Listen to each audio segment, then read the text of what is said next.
Hello everyone, so today I thought I'd do a video on Britain's first versus a socialist apparently. I thought I'd do this video just because it's just cringe. It's cringe all around pretty much on both sides. The socialist is cringe, Britain's first is fucking cringe. And it's important that we just deal with these like brain dead takes from both the right and the left because it's important to talk about these brain dead takes. I was going to wait until my other channel. I'll just upload it to this channel, some Northern Nazbol, and then perhaps upload it to my other channel when I get it back. But let's watch the video. Let's watch the video.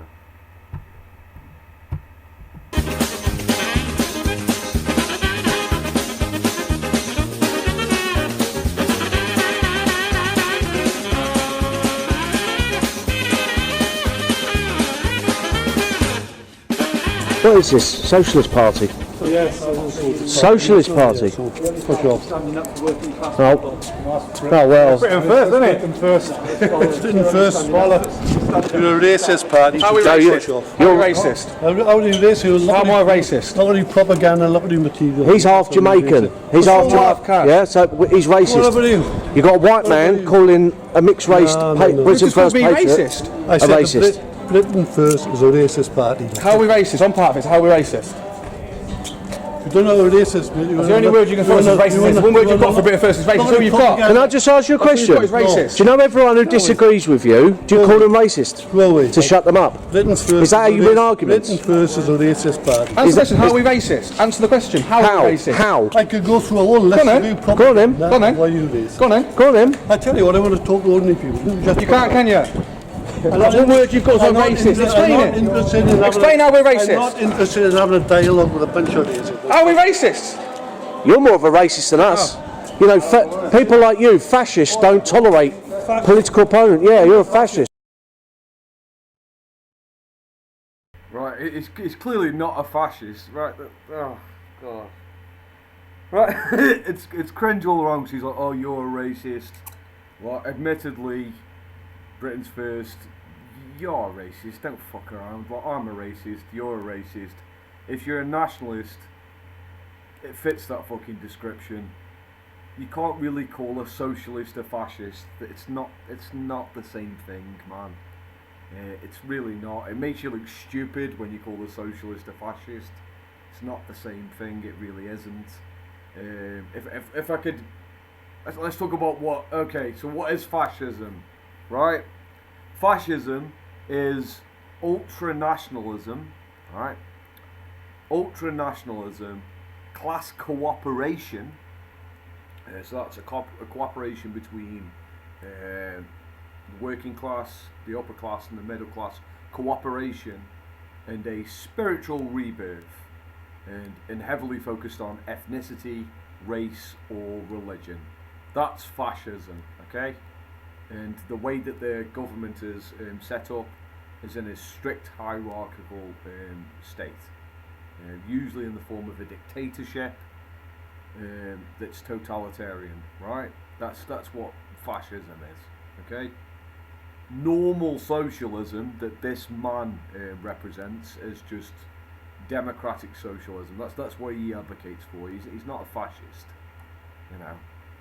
Is Stalin a fascist? No, he's not a fascist. Stalin didn't believe in class cooperation. He didn't believe in that. Wasn't really a nationalistic either, really. But, well, sort of, but not really. Tell me I'm a fascist. Because of the way you treat your political opponents. Not political. You've got no arguments, you've got one word that you rely on every time. Your ideology, socialism, killed 100 million people in the 20th century. Oh my god! Oh my god! Right, the 100 million fucking number, right? So the problem with the 100 million number is that 65 million, the 65 million number, comes from China. Now, the obvious problem with saying, oh, there were famines in China, is that famines have happened in China for 1,000 years, if not more. Like, there's been, give me a second. Just give me a second. Just give me a second, okay?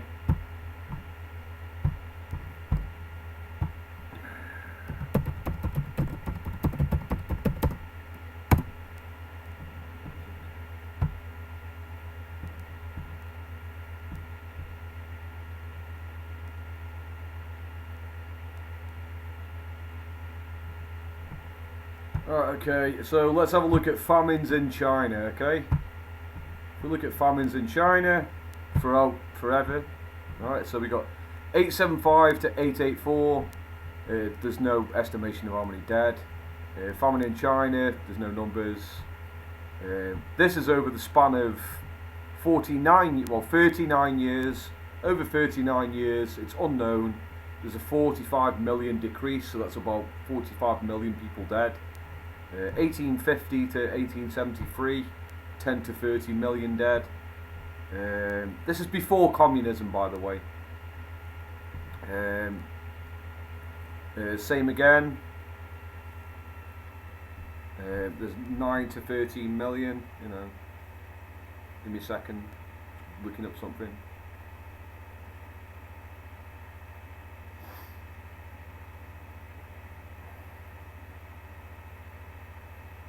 Give me a second, just doing something.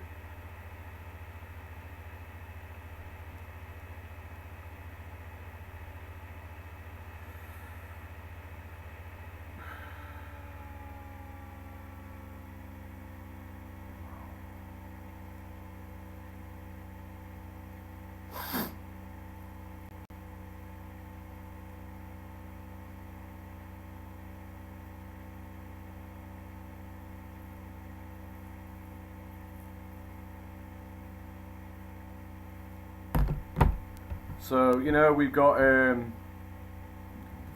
give me a second.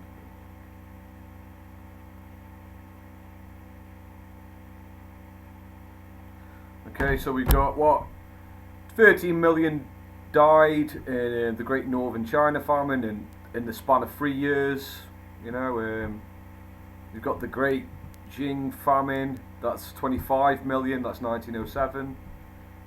We've got half a million then, we've got 3 million then, we've got 5 million then, we've got 3 million then, and this is the Great Chinese famine. This is what can be accountable to Mao Zedong, yeah. Mao Zedong, yeah.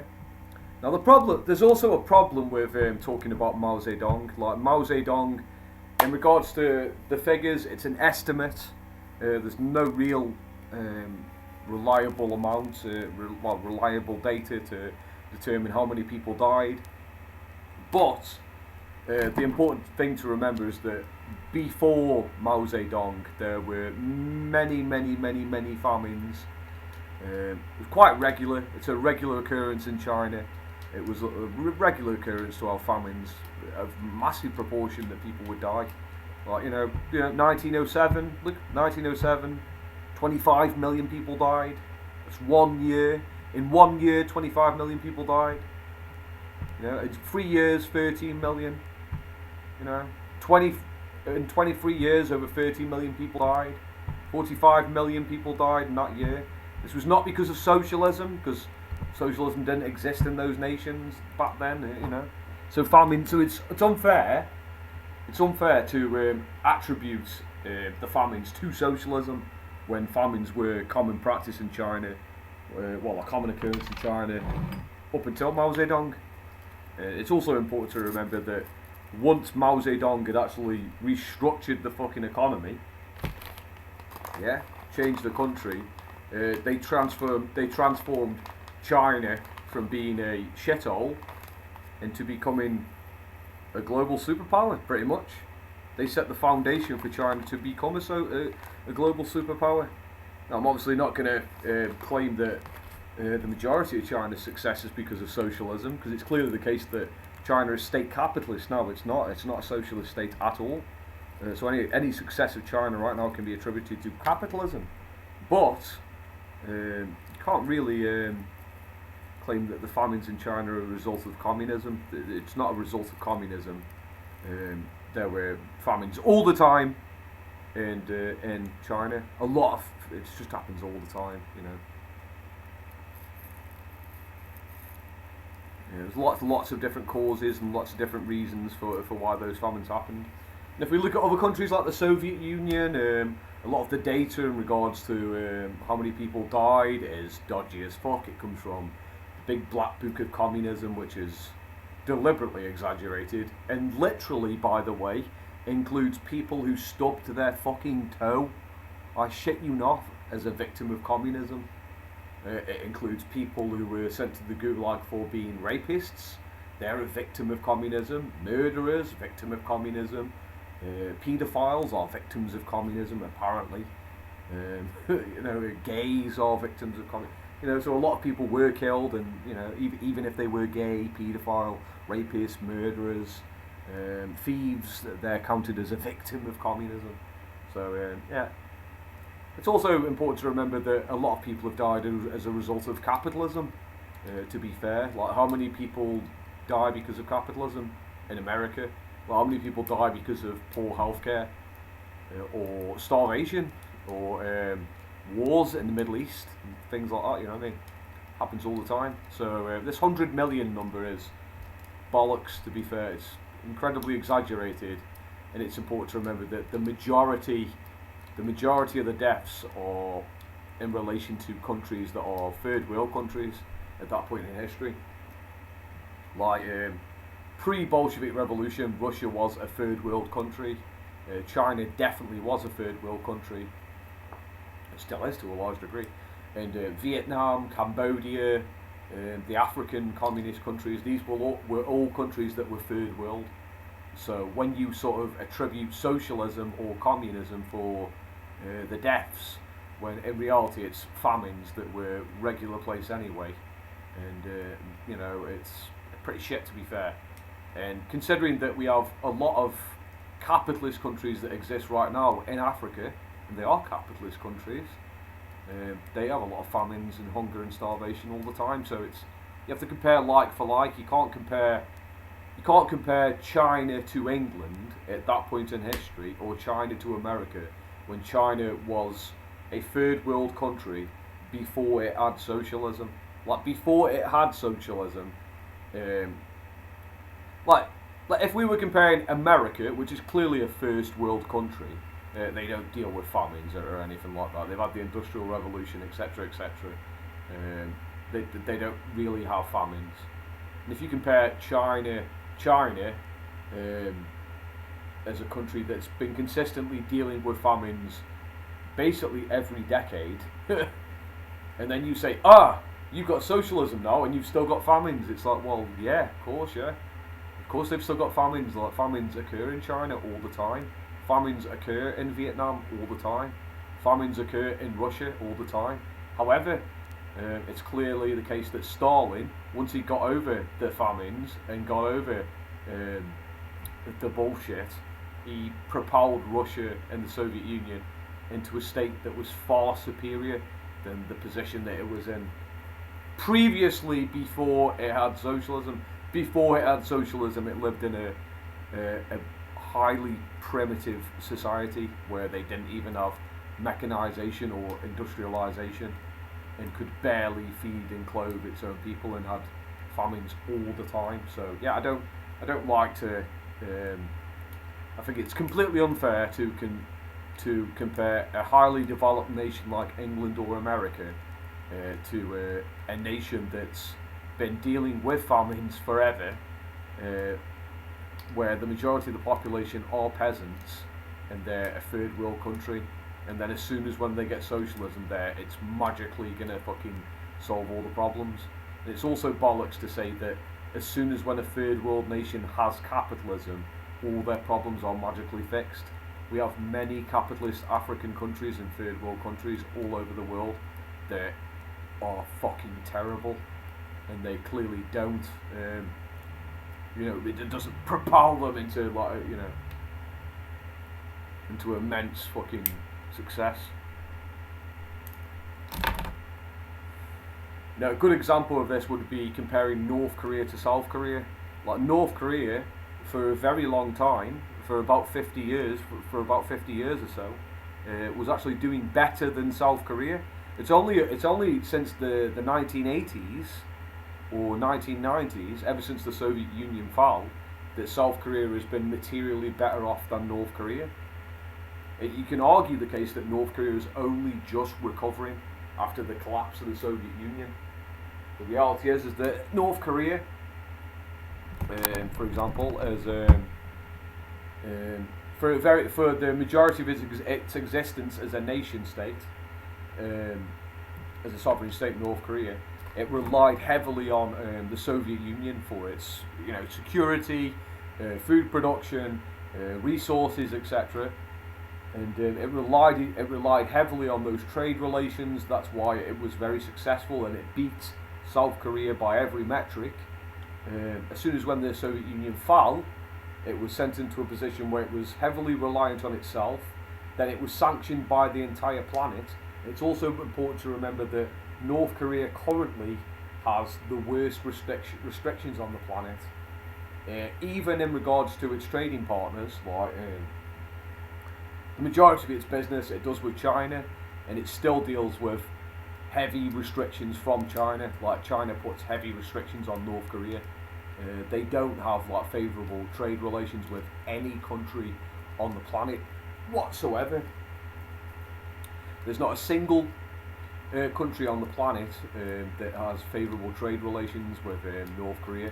North Korea is deliberately targeted by the UN, America, Russia and China, and every other nation on the planet, and it's essentially kept in a position of extreme poverty by other nations, pretty much. So it's unfair to compare North Korea to us, for example. England doesn't deal with that. England, we don't have the same trade restrictions that they do. Well, we have favourable trade restrictions because of our position of strength. But anyway, back to the video. Enough talking shit.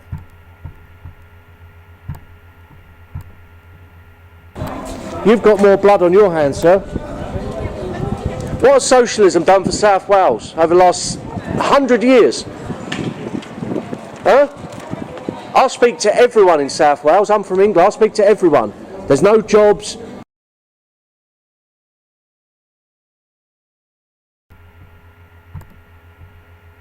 What has socialism done for South Wales? Quite a lot, in all fairness. Socialism, well, not socialism, but socialists are the reason why you have a national healthcare system, why you have education, why you have a minimum wage, workers' rights. For a very long time, socialists were the people who were against immigration because they called them scabs. Socialists are the reasons why you have trade unions. They helped during the miners' strikes. So yeah, socialists have done quite a lot, in all fairness, for Wales and England. Without socialists, if England was a highly capitalistic society where we were entirely against socialism, we wouldn't have an NHS. We wouldn't have it at all. There's poor opportunities. That's socialism. No, it's socialism. Wales has been ruled by Labour for decades. Socialism has dragged this place down. For working class people, and don't divide. Oh, just like in the Soviet Union or North Korea or Venezuela. Yeah, is that yours? That was Stalin's. We don't even know his basic history. That was Stalin. What about Lenin, Trotsky?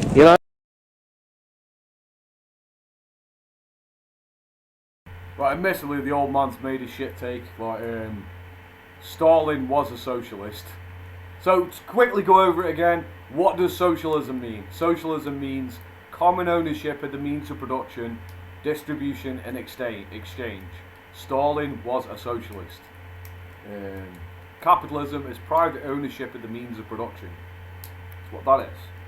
Like private property rights, private ownership of the means of production. That's what capitalism is. Now, to defend the old bald man, the Labour Party, the Labour Party, ever since, I would argue, ever since Tony Blair, they have been capitalists. Like Tony Blair is a capitalist. He would perhaps say he's a social democrat. That's perhaps what he would say. But he still believes in private ownership of the means of production. He did sell parts of the NHS off. He did encourage immigration, and he did essentially bigged up the European Union and things like that, which are capitalist establishments. Like Tony Blair was an ardent capitalist. He wasn't in any way a socialist. He's on record on many occasions saying that socialism is a dead ideology. Like Tony Blair was not a socialist in any way. He was like Margaret Thatcher's wet dream, essentially. He continued her legacy. That's what he did, pretty much. That's what fucking Tony Blair did.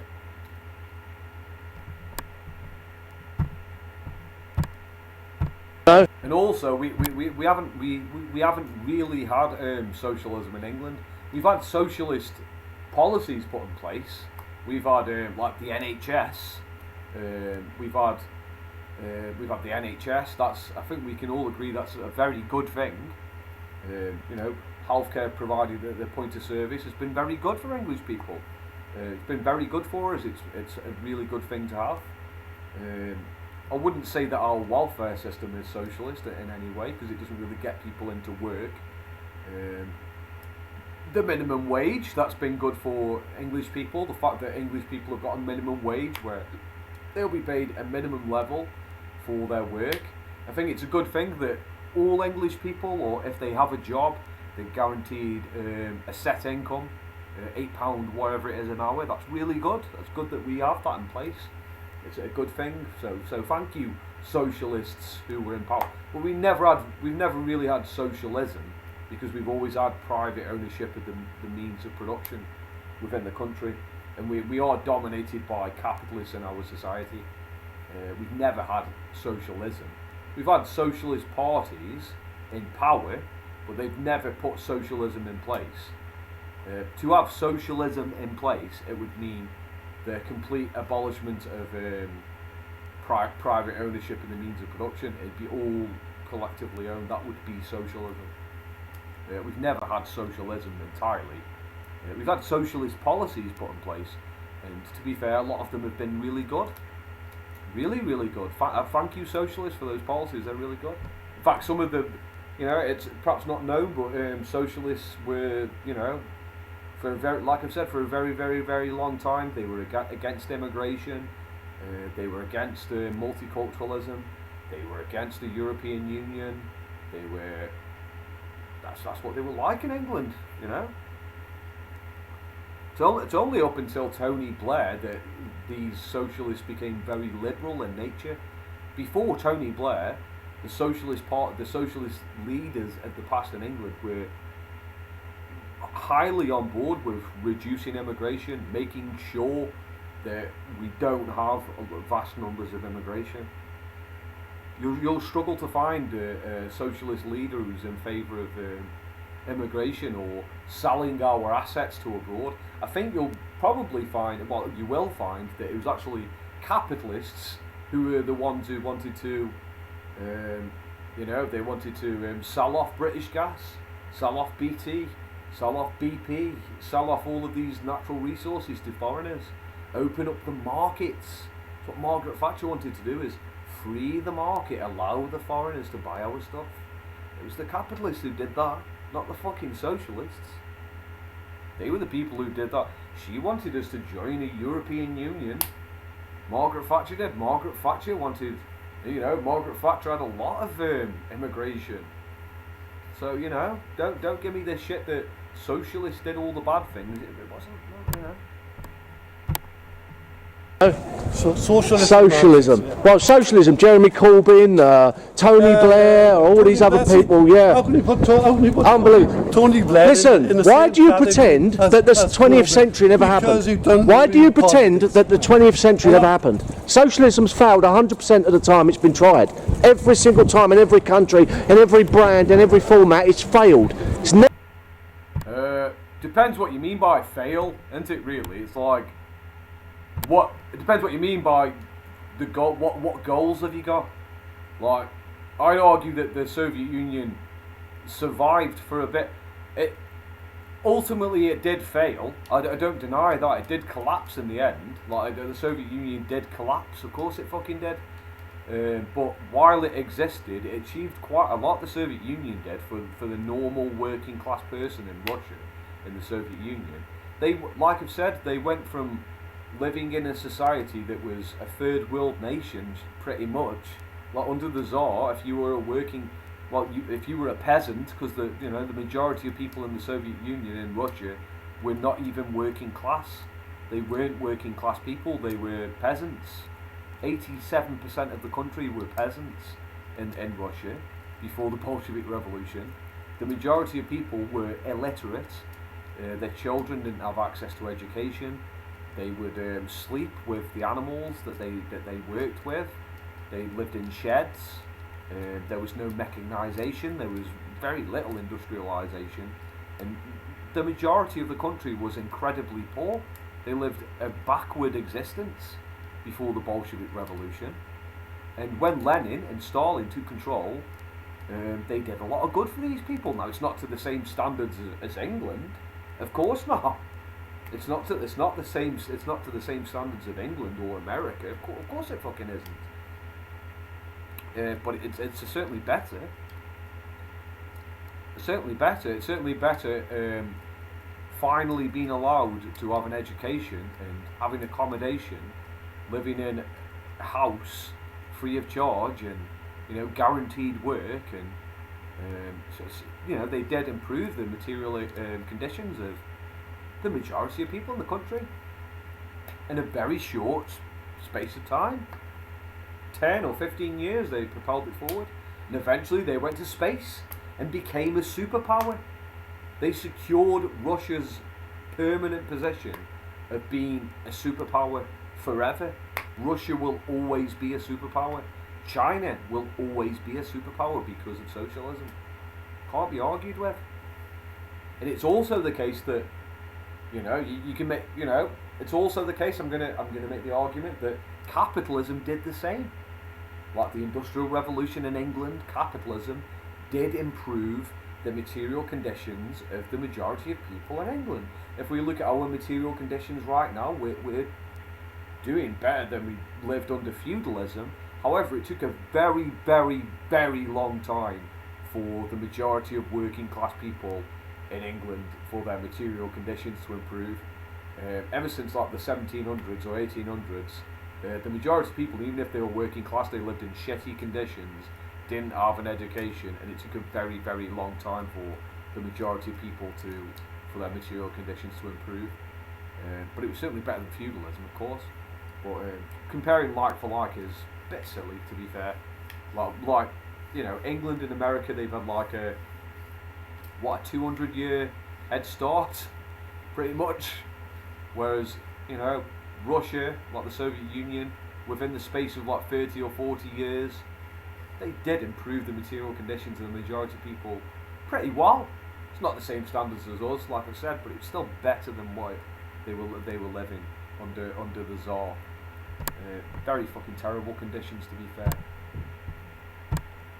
Never raised living standards. All it's led to is poverty and backwardsness. Go to Eastern Europe and try touting socialism. You'll get short shrift because they've lived under socialism. Go to Venezuela. Go to Cuba. Stalin. He's actually dead wrong. Like if you go to Eastern Europe and you talk to people who actually lived under socialism, the majority of people actually want to go back to it. To be fair, if we're going to be honest. Right, this is like a common myth that people perpetuate. If you go to places that were not in the Soviet Union, like Poland and Romania and these like sort of satellite states, then yeah, they don't like socialism, or Yugoslavia and all this sort of bollocks. Yeah, of course. But if you actually go to like Russia, yeah, they fucking love socialism. I think it's amazing. And of course they fucking do.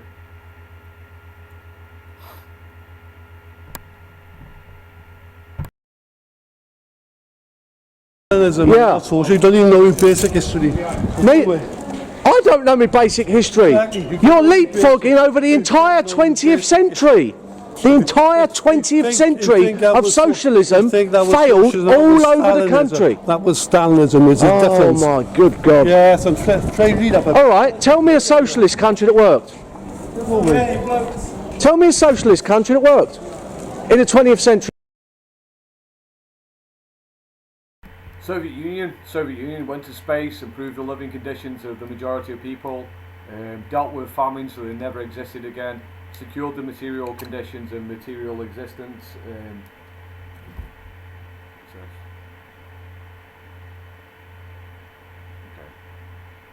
Yeah, you know, secured food production forever for the Soviet people. Like Russia will never have a famine anymore because of socialism, because of Stalin. They went to space, improved the living conditions for all the Russian people and Soviet peoples, propelled the Industrial Revolution. They beat the Nazis. You know, we can thank them for that. Like, that's pretty good, isn't it? If you're an English patriot, you should be glad that, you know, the Soviet Union helped us out to defeat the Nazis. Good job, guys. Good job, Stalin. Thanks for that. Thank you. Thanks for that, mate.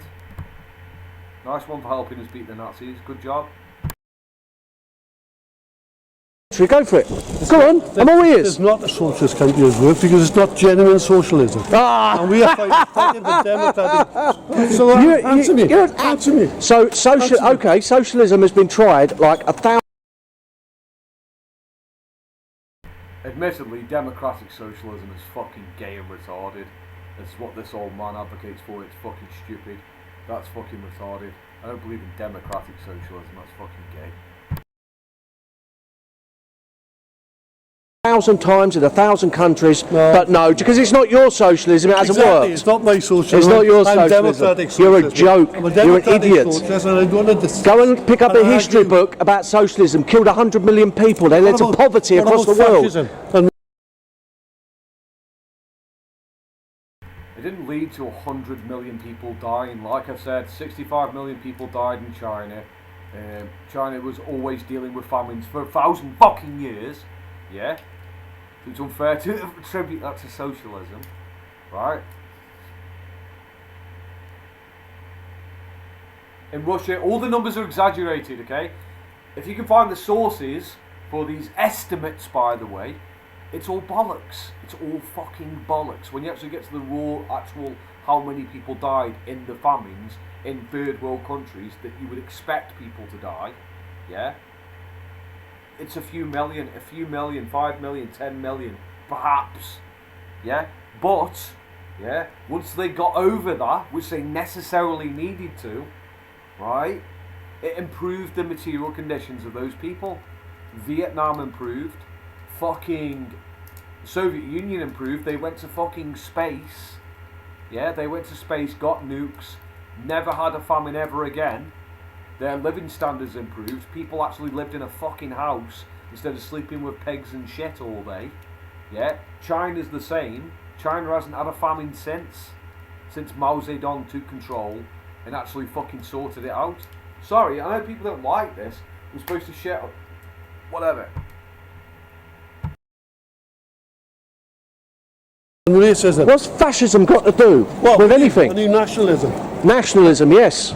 Fascism. The natural order of the world. Nation states. Like the National Socialist Party. National Socialists, yes. I mean, to be fair, we could make the same argument. We could say, oh, well, nationalism's never worked. It's failed. I mean, it has failed, to be fair. Like, look, we haven't got nationalism now. This is a shit take by Paul Golding, by the way. National Socialists. National Socialists. Yes. The Nazis were left-wing socialists. Oh my god. Right. I fucking hate this take. It's so fucking cringe. Right. He's like, it says National Socialist. Right, so let's get this straight, right? Just because a political ideology has a word in it doesn't mean that that's what it represents, right? The Democratic People's Republic of Korea is not democratic. Oh my god. Well, actually, fuck that is. No, I'm only kidding. right? North Korea is called the Democratic People's Republic of Korea. It clearly isn't democratic, is it? Yeah? Just like National Socialism is not, it's not socialism, okay? Let me explain. So Hitler's National Socialism, it wasn't socialism, okay? It was capitalist, essentially. If we're gonna explain the economics, right, of Hitler's Germany, right, it was capitalism with some protections in place, like a welfare state, education, healthcare, certain rights or whatever, yeah. But its economy was capitalism, yeah. It was governed by a free market, pretty much a controlled market, yeah. It'd be comparable, like Hitler's Germany's his economic model was pretty similar to what we have in England right now. His economic model, it wasn't socialism. In fact, he was a Keynesian. He engaged in Keynesian economics. He was capitalist, yeah. Next question is he left wing? Right. So what's the difference between left wing and right wing? Okay, because this is something people get wrong all the fucking time. They get wrong all the fucking time, right? Left wing doesn't mean socialism and right wing means free market. That's not what it means, okay? Left wing means egalitarian, right wing means hierarchy. If you're pro-hierarchy, the more pro-hierarchy you are, the more right wing you are. Yeah? The more egalitarian you are, like equality, the more left wing you are. Did Hitler believe in equality? No, he fucking didn't. Hitler did not believe in equality at all. He was pro-hierarchy to fuck. Yeah? He was right-wing. Yeah? Was Stalin pro-hierarchy? Not really. There was a hierarchy, there was a state. But generally speaking, he believed in equality for the people in the nation. Yeah? That's what he believed in. Yeah. If you're pro-hierarchy, the more pro-hierarchy you are, the more right-wing you will be. Does that mean that you're pro-capitalism? Not at all. Not really. There are many people who are pro-hierarchy to the fuck who are not pro-capitalism. The reality is that for a long time in England there was a lot of restrictions on trade, for religious reasons, etc., etc.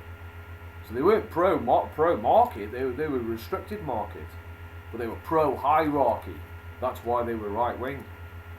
There's different types of hierarchy that you can advocate for, just like there's different types of egalitarianism that you can advocate for. That's why technically, although I advocate for socialism, I'm technically right-wing because I advocate for a hierarchy. I believe in a hierarchical state. Yeah? But anyway. But yeah, Hitler's Germany was right-wing. He wasn't left-wing. He wasn't a lefty. Just because he called himself a socialist doesn't mean he was one. Like, Nazi Germany was not socialistic in any way, really. It was pro-capitalism. It was working with capitalists to.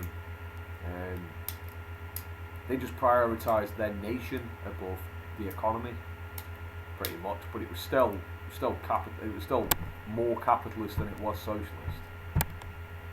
Economic. To people. Yeah, go and talk to people. Why do you leapfrog over the entire 20th century? Socialism has been in power in South Wales for over a century, and what has it done for the people? Bugger all! If you think that is socialism, then you really... Like socialism has been in power in South Wales. Well, let's look at those stores in the back. We've got Vodafone, CEX, we've got the Free Store. It doesn't look like socialism is in power, because if socialism was in power in South Wales, those stores wouldn't exist, or they would be worker co-ops. That's what they would be. So it's kind of a shitty take to say, oh, socialism has been in power. It hasn't been in power in South Wales, really. We've never, we've had socialist policies, but you can't really have socialist policies and capitalism. It doesn't work. You have to have socialist policies with socialism. i.e. collective ownership of the means of production. Just like you can't have capitalist policies when you have socialist means of production. That wouldn't work, clearly. That's why socialism can't work with capitalism. Oh, because it's not your socialism. Exactly. So everyone else's socialism, hundreds of leaders, communists, socialists, democratic socialists, social democrats, they've all failed, but you're going to succeed. Is that what you're saying? That's correct. Mate. You moron. Yeah. Oh, Go and lay your head Good down. arguments, yeah. Yeah. Good argument. Go and read a book about the 20th century, you idiot. And you. Socialism does not work. Socialism does not work.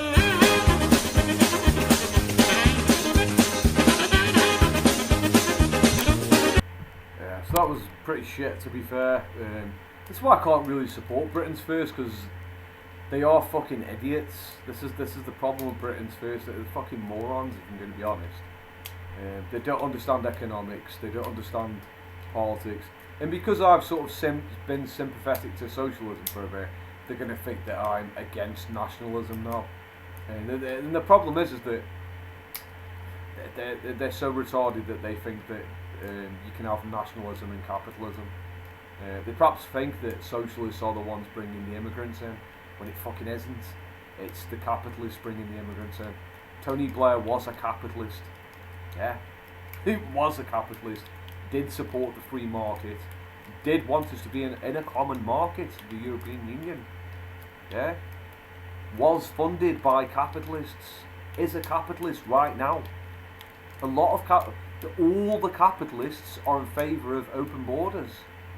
They want mass migration. It makes them money. Capitalists want mass migration because it results in cheaper wages, right? Capitalists want immigration because it's cheaper wages, yeah? The more people you got in a country, right? The more people you got in a country, the more people you got competing for jobs. More people competing for jobs means lower wages. Also, more people competing for jobs and more people living in an area of England, for example, means a higher demand for housing. So if you're a capitalist landlord, right, and more people demand housing or renting a house or accommodation or whatever, or buying a house, it means that you can charge them more. You can earn more money because there's a higher demand for housing. Or let's say you're a company and you sell a commodity. Let's say you sell a phone, or you sell laptops, or you sell tobacco or alcohol or whatever. Yeah, more people in your country, in the area that you do business in. If I own a shop, right, now I've got more people in the area, that means I make more money. Capitalists love immigration. Capitalists are always trying to reduce the cost of labour. And how do you reduce the cost of labour? By moving your business abroad, trading with other countries, opening your borders. Yeah? Being accepting of new lifestyles, yeah? Liberalism. Liberalism is the political ideology that justifies capitalism. Let me explain how. Right? If you're a capitalist, you want to sell your shit to as many people as possible. Right? You don't care about morality or any shit like that. You care about making money if you're a capitalist. That's the fucking end goal. Making money. The best way of making money is to create a society that's tolerant of Muslims, tolerant of gays, LGBTQ, because they spend more money than you do. The gays and the trannies and all that, they spend way more money than you do. So, instead of pointing your fingers at socialists, yeah, point your fingers at the capitalists. They're the ones who are in control. They're the ones who are in control right now. And they're the ones who are not fucking doing what you want them to do. Because they're not on your side. Capitalism and nationalism are opposed to each other. If you're a nationalist, you are essentially a hurdle. You block growth. If I'm a company, if I own a big business, like I've said, it's in my financial interests that I have more people to sell shit to, that I earn more money. And if you're reducing immigration, I earn less money. Yeah? If you're making gays not tolerable, or Muslims or whatever, you're stopping who I trade to. It's why capitalism and nationalism don't work together. It's never worked together. Nationalists have been trying to work with capitalists for fucking forever, and it hasn't worked. We've become more liberal. Even you have become more liberal, Britain's first. Yeah? You literally have. You no longer see race anymore, do you? It won't be long until you're accepting of gays and accepting of trannies. You'll have a based Britain's first tranny. She'll be like, yeah, I'm putting Britain first. We're not homophobic. We're more tolerant than you are. It's like you're a parody of nationalism. A fucking parody. I don't even know where this is saying to, but